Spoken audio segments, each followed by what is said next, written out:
আসসালামু আলাইকুম প্রিয় শিক্ষার্থীরা, আশা করি সবাই ভালো আছো। আজকে আমরা শুরু করব এসএসসি ফিজিক্স চ্যাপ্টার 7 এর থিওরিক্যাল ডিসকাশন নিয়ে। তো প্রথমত এই অধ্যায়টার নাম শব্দ ও তরঙ্গ। এই শব্দ তরঙ্গ নিয়ে আমাদের ডিটেইলস জানতে হবে। এসএসসি পরীক্ষায় এই অধ্যায় থেকে বেশ কোশ্চেন থাকে এবং এক সেট কোশ্চেন পাওয়া যাবে এমনটা আশা 90% এর বেশি করা যায়। তো প্রথমেই আমরা এই অধ্যায়ের A to Z আমি ডিসকাস করতে চাই। আজকে প্রথম ক্লাস এবং প্রথম ক্লাসের শুরু থেকেই আমরা বেসিক নিয়ে আলোচনা করব। প্রথমেই আমরা এই অধ্যায়ে লাগে এমন টপিকস নিয়ে শুরু করছি এবং পর্যায়ক্রমে শেষ করব। দেখা যাচ্ছে আমাদের এখানে এরকম যদি একটা বৃত্তাকার পথ থাকে, বৃত্তাকার, আমার যদিও বৃত্তটা হয়নি, মনে রেখে এই জায়গায় একটু চেপে গেছে, এটা একটা বৃত্তাকার পথ এবং এই বৃত্তাকার পথে একজন ব্যক্তি গতিশীল আছে, এই দিক বরাবর ঘুরছে সে। তাহলে সেই ব্যক্তি কিন্তু একটা বৃত্তাকার পথের একটা কেন্দ্র আছে, তাহলে এই পথে সে ঘুরছে, একটা কেন্দ্রকে মানে একটা সেন্টারকে কেন্দ্র করে ঘুরছে, একটা বিন্দুকে কেন্দ্র করে সে ঘুরছে। তাহলে এই গতিশীল বস্তুটা আমরা দিই, এখানে একটা গতিশীল বস্তু আছে, এই গতিশীল বস্তু এই পথকে কেন্দ্র করে ঘুরছে। আবার আমরা যদি এখানে একটা চতুর্ভুজ আঁকিয়ে থাকি, এখন ওই ব্যক্তিটায় পরের দিন আরেকজন ব্যক্তি কি করলো, সে এই পথে ঘুরছে, এই ব্যক্তিটা এই পথে ঘুরছে, সে কিন্তু এরকম একটা চতুর্ভুজ আকৃতির পথকে কেন্দ্র করে মানে পথে ঘুরছে। চতুর্ভুজেরও কিন্তু একটা কেন্দ্র থাকে, দেখো এই জায়গায় এই কর্ণ দুইটা যোগ করলে যে মানটা পাওয়া যায় ছেদ বিন্দু, সেটাই তো কেন্দ্র। তো এ কিন্তু সর্বদা এই বিন্দুকে কেন্দ্র করে সমান দূরত্ব বজায় রেখে ঘুরছে না, কিন্তু এই ব্যক্তি কিন্তু একটা বিন্দুকে কেন্দ্র করে সর্বদা সমান দূরত্ব অর্থাৎ নির্দিষ্ট ব্যাসার্ধ নিয়ে এসে ঘুরছে। কিন্তু এই ব্যক্তি যখন এখানে চলে গেছে, সে কিন্তু কেন্দ্র থেকে দূরত্ব অনেক বেশি, যখন ঘুরতে ঘুরতে এখানে এসে কেন্দ্র থেকে দূরত্ব কম, তার মানে আমরা বলতে পারি সে সর্বদা সমান দূরত্ব বজায় রেখে ঘুরছে না। আবার কেউ যদি এই জায়গায় একটা বিন্দু কল্পনা না করে একটা খুঁটি পুঁতে দিত, তাহলে আমরা বলতে পারতাম ওই ব্যক্তি কিন্তু একটা খুঁটিকে কেন্দ্র করে ঘুরছে। খুঁটি মানে আমরা বলবো অক্ষকে কেন্দ্র করে ঘুরছে। তাহলে কোনো গতিশীল বস্তু যদি কোনো বিন্দু বা অক্ষকে কেন্দ্র করে সর্বদা সমান দূরত্ব বজায় রেখে ঘুরতে থাকে, তাহলে ওই বস্তুর গতিকে বলা হয় বৃত্তাকার গতি বা ঘূর্ণন গতি। তাহলে তোমরা বাসায় যে কি নোট করবা এই অধ্যায়ে, সেগুলো আমি সাইডে লিখে দিচ্ছি। দেখো মানে প্রথম মানে নোটটা করবা বৃত্তাকার গতি, এই যে বৃত্তাকার গতি অবলিক কি ঘূর্ণন গতি, তাহলে এর নাম ঘূর্ণন গতি অবলিক বৃত্তাকার গতি। তাহলে এটা নোট করবা। সংজ্ঞাটা তাহলে আমরা বলে দিচ্ছি, কি নোট করবা, আমার কথা শুনে শুনে তোমরা নোট করে নিতে পারো। যে কোন একটি বিন্দু অথবা অক্ষকে কেন্দ্র করে একটি বস্তু সর্বদা সমান দূরত্ব বজায় রেখে ঘূর্ণায়মান থাকলে ওই বস্তুর গতিকে বলা হয় ঘূর্ণন গতি অথবা বৃত্তাকার গতি। যেমন পৃথিবীকে কেন্দ্র করে চাঁদ ঘুরে, তাই পৃথিবীর চারিদিকে চাঁদের গতি একটি ঘূর্ণন গতির উদাহরণ। ওকে, ঠিক তেমনি এবার মনে করো এই বস্তু এই দিক থেকে গতিশীল আছে বৃত্তাকার পথে, তাহলে এখানে কিন্তু ইনার গতিটা বৃত্তাকার গতি নয়। এখন এর গতিপথ, এটা তো এই বস্তুর গতিপথ, এই গতিপথের একটা নির্দিষ্ট বিন্দু নাম দিলাম, এটাই সেই বিন্দু, এই বিন্দুটার নাম এ বিন্দু। তাহলে এই বিন্দুকে অতিক্রম করলো, অতিক্রম করে এই যে যাচ্ছে যাচ্ছে যাচ্ছে, আবার এই বিন্দুকে যখন অতিক্রম করলো তখন মোট সময় লেগে গেল 2 সেকেন্ড।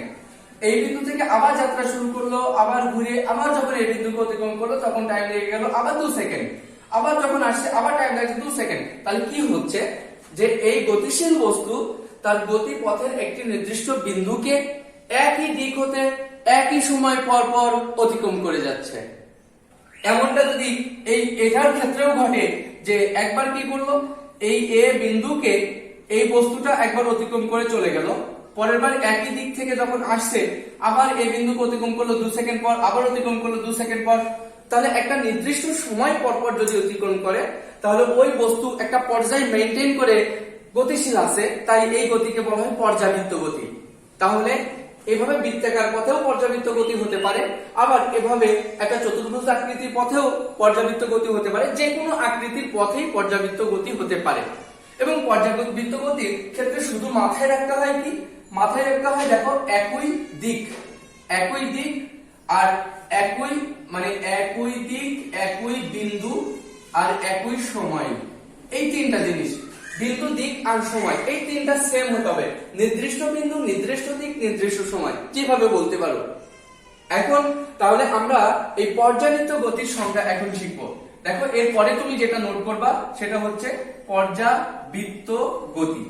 তাহলে পর্যাবৃত্ত গতি কাকে বলে?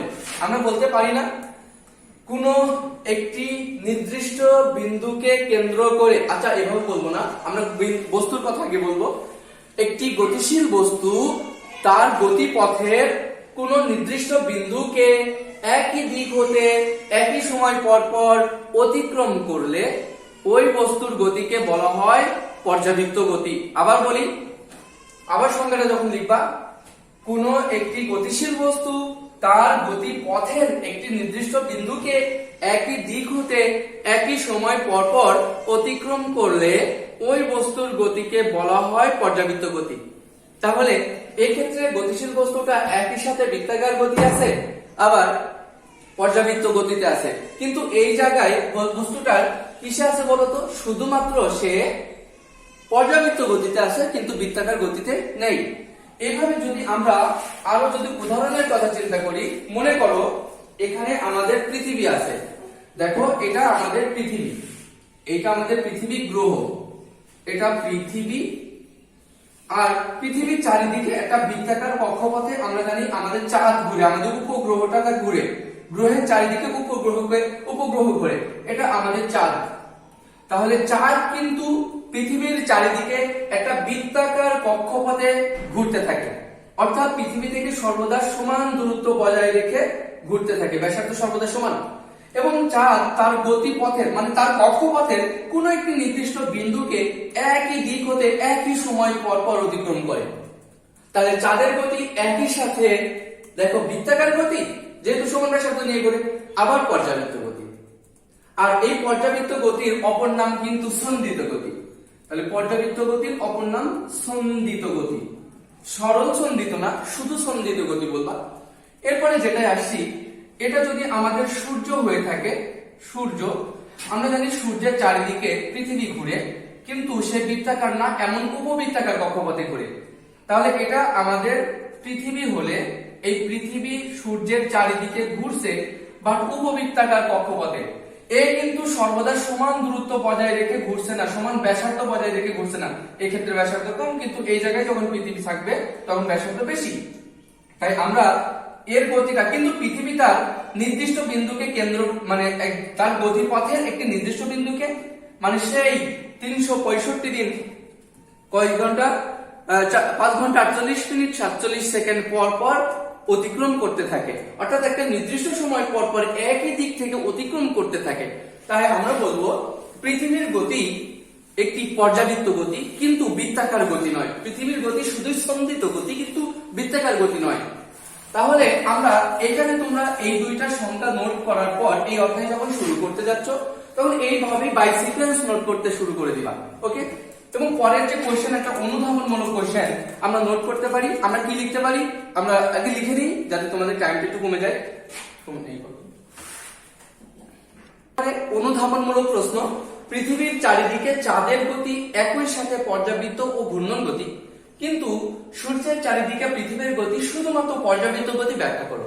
তাহলে এই দুইটি প্রশ্নের পর তোমরা এই প্রশ্নটা নোট করে ফেলবা, এবং এটা অনুধাবন প্রশ্ন। এই সলিউশনটা প্রশ্ন লিখবা, তারপর সলিউশন লিখবা। সলিউশনটা তোমরা কি বলতে পারো, যখন এই কোশ্চেনটা আসে আগে ঘূর্ণন গতি এবং পর্যাবৃত্ত গতির সংজ্ঞা দিবা। এইভাবেই তোমরা লিখতে পারো। আমি বলে দিচ্ছি, মুখে শুনো, যে আমরা জানি কোন গতিশীল বস্তু কোন বিন্দুকে কেন্দ্র করে সর্বদা সমান দূরত্ব বজায় রেখে ঘুরতে থাকলে ওই বস্তুর গতিকে বলা হয় বৃত্তাকার গতি। আবার বস্তুটি তার গতিপথের কোন নির্দিষ্ট বিন্দুকে একই দিক হতে একই সময় পর পর অতিক্রম করলে ওই বস্তুর গতিকে বলা হয় পর্যাবৃত্ত গতি। যখন চাঁদ পৃথিবীর চারিদিকে ঘুরে, সে কিন্তু একটি সমান দূরত্ব বজায় রেখে ঘুরতে থাকে। আবার সে তার গতিপথের একটি নির্দিষ্ট বিন্দুকে একই সময় পর পর একই দিক থেকে অতিক্রম করে। তাই চাঁদের গতি একই সাথে পর্যাবৃত্ত গতি এবং একই সাথে মানে বৃত্তাকার গতি। কিন্তু পৃথিবী যখন সূর্যের চারিদিকে ঘুরে, সে উপবৃত্তাকার কক্ষপথে ঘুরে, তাই সর্বদা সমান দূরত্ব বজায় রেখে ঘুরতে পারে না। কিন্তু পৃথিবী তার গতিপথের বা কক্ষপথের যে কোনো একটি নির্দিষ্ট বিন্দুকে একই দিক হতে একই সময় পর পর অতিক্রম করে। তাই আমরা বলতে পারি পৃথিবীর গতি শুধুই পর্যাবৃত্ত গতি, কিন্তু বৃত্তাকার গতি নয়। তাহলে এইভাবেই আমরা কিন্তু শেষ করব। কি বলতো, এই পৃথিবীর চারিদিকে এই কোশ্চেনটা আমরা 3টা কোশ্চেন অ্যান্সার করেছি। এখন কিন্তু আমরা আরেকটা প্রশ্ন যাচ্ছি, দেখো ভালো করে মনোযোগ দিয়ে আমরা বুঝবো। এটা আমরা বলতে পারছি একটা সরল দোলক। এই সরল দোলকের এটা হচ্ছে আংটা, ঝুলন্ত অংশ। এই রিংয়ের উপরে একটা সুতা আছে ঝুলানো। এই সুতা যেটা আছে, সুতার নিচে একটা বস্তু ঝুলানো আছে। তাহলে এটা একটা সরল দোলক। এবং সরল দোলকের এই জিনিসটাকে আমরা কি বলি বলতো? এটাকে আমরা বলি বব। যেটাকে ঝুলানো হয় তার নাম কিন্তু বব। আমরা ছোটবেলায় সবাই বব ছিলাম, কারণ আমাদের সবাইকে ওই একটা দোলনায় ঝুলিয়ে কিন্তু দোলানো হতো, তাই না? তাহলে সরল দোলকে এটা সুতা, এটা বব। এখন মনে করো তুমি তোমার একটা সরল দোলক বানিয়ে এই ববটাকে এত দূর এদিকে নিয়ে গেছো এবং তাকে ছেড়ে দিয়েছো, দুলতে দিয়েছো, এবং ববটা দুলে একবার ওদিকে যাচ্ছে, একবার এদিকে আসছে। ওকে, তাহলে এটা একটা সরল দোলকের মতো কাজ করছে। ইংলিশে আমরা পেন্ডুলাম বলি। পেন্ডুলাম মানে আসলে সরল দোলক। এখন এই সরল দোলকের ববটি যে দুলছে, এই যে পথটা, এটাই তো তার আসলে কি মানে গতিপথ। কার? ববের গতিপথ। ববের গতিপথ এটা। তো যখন এই পথে সে গতিশীল আছে, তখন এই গতিপথের যে কোনো একটি নির্দিষ্ট বিন্দু তুমি ধরে নাও। এই বিন্দুটাকে ধরে নিলাম এ বিন্দু। এখন ববটি যখন এই বিন্দু দিয়ে আসছিল, দেখো আমি নিচে তোমাদের বোঝানোর স্বার্থে নিচে বোঝাচ্ছি, এই বিন্দুটার নাম এ। যখন এই ববটি এ বিন্দুকে অ্যারো চিহ্ন দিলাম, এ বিন্দুকে অতিক্রম করলো, এই যে এ বিন্দুকে অতিক্রম করলো, এই যে ববটি এ বিন্দুকে অতিক্রম করে এসে যাচ্ছে এদিকে। যখন এদিকে সর্বোচ্চ বিন্দুতে এসে গেছে, ববটি 0 হয়ে গেছে, ববের গতি 0 হয়ে গেছে, এবং ববটি আবার থেমে যেয়ে এদিকে আসা শুরু করছে। দেখো তো, এই বিন্দুকে আবার সে এই বিন্দুকে অতিক্রম করলো, কিন্তু এবার কিন্তু অতিক্রম করলো বিপরীত দিক থেকে। বাট আমাদের পর্যাবৃত্ত গতি বলে বিপরীত দিক থেকে এটা নেওয়া যাবে না, একই দিক থেকে হতে হবে। সমস্যা নেই, ববটি আসলো, আবার গেল, আবার ওদিকে যখন সর্বোচ্চ বিন্দুতে চলে গেছে, সেই সর্বোচ্চ বিন্দু থেকে থেমে যেয়ে যখন আবার ব্যাক করছিল, তখন কিন্তু আবার এই বিন্দুকে অতিক্রম করলো। তাহলে এই যে একটা বিন্দু থেকে, আমরা বলবো একটা বিন্দু থেকে যাত্রা শুরু করে আবার ওইদিকে যে আবার একই দিক থেকে যখন এই বিন্দুকে অতিক্রম করছে, মনে করো সময় লেগেছে 2 মিনিট। আবার দেখো এই এ বিন্দু থেকে যাত্রা শুরু করলো, যাত্রা শুরু করে এইদিকে আসলো, আবার ওই দিকে গেল, আবার যখন একই দিক থেকে এই বিন্দুকে অতিক্রম করতে যাচ্ছে, দেখবা সেই 2 মিনিটই লাগবে। তাহলে একটা ঝুলন্ত বস্তু যখন এই দিক থেকে ঝুলতে থাকে, এই যে এটা মনে করো একটা ঝুলন্ত বস্তু, সে এই দিক থেকে এত দূর যাচ্ছে, এত দূর আসছে। একটা বস্তু যখন দুলতে থাকে, এখান থেকে এইটুকু যে আবার এইটুকু আসতে যে সময় লাগে, আসলে পরবর্তীতে দোলনটা আস্তে আস্তে হয়ে যাবে না, এভাবে করতে করতে করতে এই যে থেমে যাবে। আসলে এখান থেকে এইটুকু যে এইটুকু আসতে একই সময় লাগে। কেন? কারণ আমরা জানি এখান থেকে এইটুকু যখন গেছিল, তখন তার বিস্তার যখন বেশি ছিল, তখন তার বেগও বেশি ছিল, তাই বেশি দূরত্ব গেছিল, যে সময় লেগেছিল, এবং এখানে আস্তে আস্তে যাবে, আস্তে আস্তে আসবে। কারণ প্রথমে দোলনাটা গতিশীল বেশি থাকে বা বেগ বেশি থাকে, আস্তে আস্তে বেগ কমতে কমতে কমতে কমতে থেমে যায়। তাই এটা যখন একটা পূর্ণ দোলন কমপ্লিট করতে সর্বদা সমান সময় লাগে, সেই দোলনের বিস্তারটা বড় হোক আর সেটা ছোট হোক। তাহলে আমরা শিখলাম যে এই ক্ষেত্রেও এই সরল দোলকের ঝুলন্ত বস্তুটি অর্থাৎ ববটিও একই বিন্দু, ববটিও তার গতি পথের একটি নির্দিষ্ট বিন্দুকে একই দিক হতে একই সময় পর পর অতিক্রম করেই যাচ্ছে, অতিক্রম করেই যাচ্ছে। তাহলে এই সরল দোলকটাও দেখো, সরল দোলকের গতিও অ্যাকচুয়ালি পর্যাবৃত্ত গতি, তাই না? অবশ্যই পর্যাবৃত্ত গতি। সে তার গতিপথের একটি নির্দিষ্ট বিন্দুকে একই দিক হতে একই সময় পর পর অতিক্রম করে, তাহলে অবশ্যই এটি পর্যাবৃত্ত গতি। তাহলে এখন পরীক্ষায় আসতে পারে, তাহলে আবার যেটা তুমি নোট করতে যাচ্ছ সেটা সরল, কোশ্চেনটা দেখো, সরল দোলকের গতি, এমন পরীক্ষা এসেছে, সরল দোলকের গতি পর্যাবৃত্ত। গতি, সরল দোলকের গতি, পর্যাবৃত্ত গতি ব্যাখ্যা করো। তাহলে প্রশ্ন বুঝেছো। এরপরের প্রশ্নটা যেটা আসবে, একটা সরল দোলকের ক্ষেত্রে যদি এমনটা হয়, এখানে একটা দেওয়ার উপরে অংশ আছে, এখানে নিচে একটা কি ঝুলাই দিছো, স্প্রিং। স্প্রিং ঝুলাই দেওয়ার পর স্প্রিং এর সাথে একটা বস্তু ঝুলিয়ে দিছো বা একটা ভর ঝুলিয়ে দিছো, এইটুকু ভর, এবং এই ভরটাকে কি করছো, একবার নিচে টেনে ছেড়ে দিলেন। তাহলে ওটি এই স্প্রিংটি তুলতে থাকবে, উপর নিচ তুলতে থাকবে। মনে করো স্প্রিং এর এই অংশটা এত দূর পর্যন্ত উঠছে আর এত দূর পর্যন্ত নামছে, তাহলে আমরা বলতে পারি এই দূরত্ব বরাবর ওঠানামা করছে। এই দেখো ওঠানামা করছে স্প্রিংটি। এখন তাহলে স্প্রিং এর এই ঝুলন্ত বস্তুটির গতিপথ কিন্তু এটাই গতিপথ। সেই গতিপথের আবার একটি নির্দিষ্ট বিন্দু ধরে নাও, এটা হচ্ছে নির্দিষ্ট বিন্দু, নাম দিলে এ। এখন এই বিন্দুতে যখন এই বস্তুটি উঠছিল, তাহলে আমরা এই বলতে পারি না এ বিন্দু থেকে উপরে উঠছে, এবং উপরে উঠে উপরে গিয়ে থেমে গেল, থেমে যে আবার নিচে আসলো, আবার নিচে যে আবার যখন উঠছে, তখন কিন্তু সে আবার একই দিক হতে এই বিন্দুকে অতিক্রম করলো। মনে করো সময় লাগলো 3 সেকেন্ড। অ্যাকচুয়ালি এখান থেকে এই মানে এ বিন্দু থেকে যাত্রা শুরু করে আবার একই দিক হতে যখন আবার এই বিন্দুকে অতিক্রম করবে, তখনও সময় লাগবে 3 সেকেন্ড। সর্বদা সমান, মানে একটা পূর্ণ ওঠানামা সমান, মানে সর্বত্র সেটা ওঠানামাটা আস্তে আস্তে কি হবে, এই জিনিসটা অ্যাকচুয়ালি উঠবে নামবে, উঠবে নামবে, উঠবে নামবে, উঠবে নামবে, এক সময় থেমে যাবে। তার মানে এক সময় উপরে উঠছে নামছে, বেশি বড় বিস্তার, কিন্তু যে সময় লাগবে পরে স্প্রিংটা আস্তে আস্তে যখন থামতে থাকবে, তখন অল্প উঠবে অল্প নামবে, একই সময় লাগবে, কারণ বেগের এখানে ব্যাপার আছে। তাহলে আমরা বলতে পারছি যে স্প্রিং এর ক্ষেত্রেও এই বস্তুটি সর্বদা একই বিন্দুকে একই দিক হতে একই সময় পর পর অতিক্রম করছে। তাই স্প্রিং এর গতিও আমরা বলতে পারবো যে স্প্রিং এর গতিও কি গতি বলতো, পর্যাবৃত্ত গতি। এটাও প্রশ্ন আসতে পারে, স্প্রিং এর গতি পর্যাবৃত্ত গতি ব্যাখ্যা করো। তাহলে কোশ্চেন গুলো তোমাদের কি নোট করতে হবে আশা করি বুঝতে পারছো। তাহলে এই কোশ্চেনের উত্তর যদি করতে হয় তোমরা খুব সহজে করতে পারবা। সরল দোলকের গতি পর্যাবৃত্ত গতি এমন যদি কোশ্চেন আসে, লিখবা আগে পর্যাবৃত্ত গতির সংজ্ঞা লিখবা। তোমরা যখন নোট করবা কিভাবে করবে একটু শুনে নাও। আমরা জানি কোন গতিশীল বস্তু তার গতিপথের একটি নির্দিষ্ট বিন্দুকে একই দিক হতে একই সময় পর পর অতিক্রম করলে ওই বস্তুর গতিকে বলা হয় পর্যাবৃত্ত গতি। যেমন বলবা সরল দোলকের ক্ষেত্রেও দেখা যায় এই ঝুলন্ত বস্তুটি বা বকটি তার গতিপথের একটি নির্দিষ্ট বিন্দুকে একই দিক হতে একই সময় পর পর অতিক্রম করে, তাই সরল দোলকের গতি পর্যাবৃত্ত গতি। শেষ। যদি এটা আসে কি লিখবা, আগে পর্যাবৃত্ত গতির সংজ্ঞাটা দিয়ে দিবা, তারপর বলবা যে স্প্রিং এর ক্ষেত্রেও দেখা যায় এই ঝুলন্ত বস্তুটি তার গতিপথের একটি নির্দিষ্ট বিন্দুকে একই দিক হতে একই সময় পর পর অতিক্রম করে, তাই স্প্রিং এর গতিও পর্যাবৃত্ত গতি। শেষ। এভাবে পারবা তো না? এখন দেখতে পারছো যে এই পর্যাবৃত্ত গতি, খেয়াল করো, এটা পর্যাবৃত্ত গতি, আবার এটাও পর্যাবৃত্ত গতি সম্পন্ন বস্তু, আবার এটাও পর্যাবৃত্ত গতি সম্পন্ন বস্তু। তাহলে এই তিনটাই পর্যাবৃত্ত গতি সম্পন্ন হলেও এটাও পর্যাবৃত্ত গতি সম্পন্ন। তবে এই পর্যাবৃত্ত গতি সম্পন্ন বস্তুতে যদি এই বস্তুটা মোট 10 ঘন্টা সে গতিশীল থাকে, 10 ঘন্টায় কিন্তু একই দিকে মুখ করে গতিশীল থাকবে।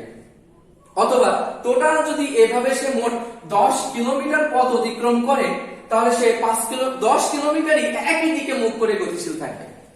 কিন্তু এটাও তো পর্যাবৃত্ত গতি, এটাও পর্যাবৃত্ত গতি, বাট এই পর্যাবৃত্ত গতিতে এই বকটি যদি টোটাল 10 ঘন্টা এই দুলতে থাকে, তার মধ্যে সে কিন্তু 5 ঘন্টা এই এদিকে দুলবে আর বাকি 5 ঘন্টা এদিকে দুলবে। বুঝতে পারছো? এবং টোটাল যদি সে মোট 10 কিলোমিটার পথ যায়, 5 কিলোমিটার এদিকে যাবে, 5 কিলোমিটার এদিকে যাবে। মানে আমরা বলছি গতিকালের অর্ধেক সময় একদিকে যায়, বাকি অর্ধেক সময় একদিকে যায়, অথবা গতি পথের অর্ধেক সময় একদিকে যায়, বাকি অর্ধেক সময় মানে অন্যদিকে যায়। কিন্তু এটাও পর্যাবৃত্ত গতি, এটার ক্ষেত্রে এমনটা ঘটে না, বাট এটার ক্ষেত্রে ঘটে। আর এই ধরনের পর্যাবৃত্ত গতিকে বলা হয় স্পন্দন গতি, মানে লাফালাফির গতি, স্পন্দন গতি বা সরল সন্দিত স্পন্দন গতি বা দোলন গতি। তাহলে আমরা আরেকটা জিনিস শিখছি, দোলন গতি, বা আমরা বলবো সরল, আমি লিখে দিচ্ছি সরল সন্দিত স্পন্দন গতি। দেখো সরল সন্দিত স্পন্দন গতি অবলিক আমরা এখানে নেই বলবো এর নাম দোলন গতি, অবলিক শুধু স্পন্দন গতি, শুধু স্পন্দন গতি, অবলিক শুধু সরল স্পন্দন গতি, সরল স্পন্দন গতি, যে যেভাবে বলতে পারো, বা সরল দোলকের গতি। ঠিক আছে, আমরা তাহলে বলবো এই সংজ্ঞাটা যখন এটা নোট করতে যাচ্ছ তখন সংজ্ঞায় কি লিখবা, যে কোন পর্যাবৃত্ত, আগে স্পন্দন হতে হলে প্রত্যেকটা সরল সন্ধিত স্পন্দন গতি কিন্তু পর্যাবৃত্ত গতিতে গতিশীল। তাই আমরা বলবো যে কোন পর্যাবৃত্ত গতি সম্পূর্ণ বস্তুর গতি, আবার মাথায় রাখো কোন এর সংজ্ঞা যখন নিচ্ছ, কোন পর্যাবৃত্ত গতি সম্পূর্ণ বস্তুর গতি যদি এমন হয় যে বস্তুটি তার গতি কালের অর্ধেক সময় একটি নির্দিষ্ট দিকে এবং বাকি অর্ধেক সময় পূর্ব গতির বিপরীত দিকে যায়, তবে ওই বস্তুর গতিকে বলা হয় সরল স্পন্দন গতি বা সরল সন্ধিত স্পন্দন গতি বা দোলন গতি বা স্পন্দন গতি। বুঝেছো না? তাহলে এইভাবে এটা সংজ্ঞা লিখে ফেলবা।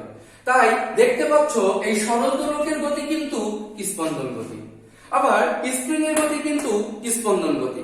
তাই প্রশ্ন কিন্তু আবার, আমি এগুলো তো লিখে ফেলেছি অলরেডি, আবার এর পরের প্রশ্নে চলে যাচ্ছি। সেই পরের প্রশ্ন কি হতে পারে, এরপরে যেটা নোট করতে যাচ্ছ সেটা আসছে যে সরল দোলকের, দেখো সরল দোলকের গতি স্পন্দন গতি, স্পন্দন গতি, সরল দোলকের গতি স্পন্দন গতি ব্যাখ্যা করো, এমন প্রশ্ন আসতে পারে।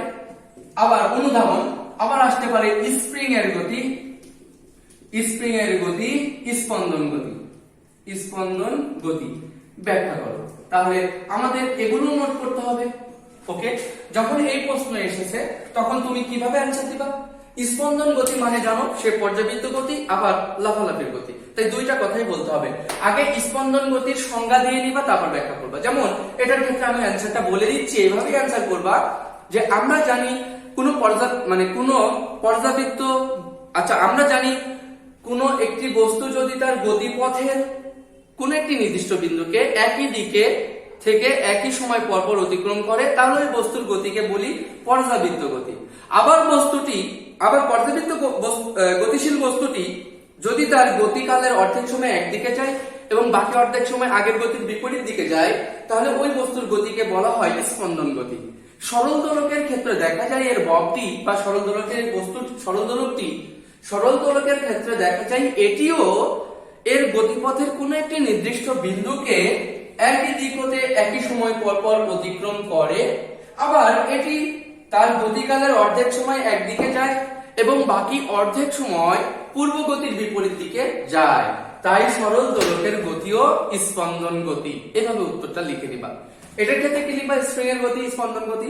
বলতো এটা লিখবা না যে আমরা জানি কোন পর্যাবৃত্ত গতি সম্পন্ন বস্তুর গতি যদি এমন হয় যে বস্তুটি অর্ধেক সময় একটি নির্দিষ্ট দিকে যায় এবং বাকি অর্ধেক সময় আগের গতির বিপরীত দিকে যায়, তবে ওই বস্তুর গতিকে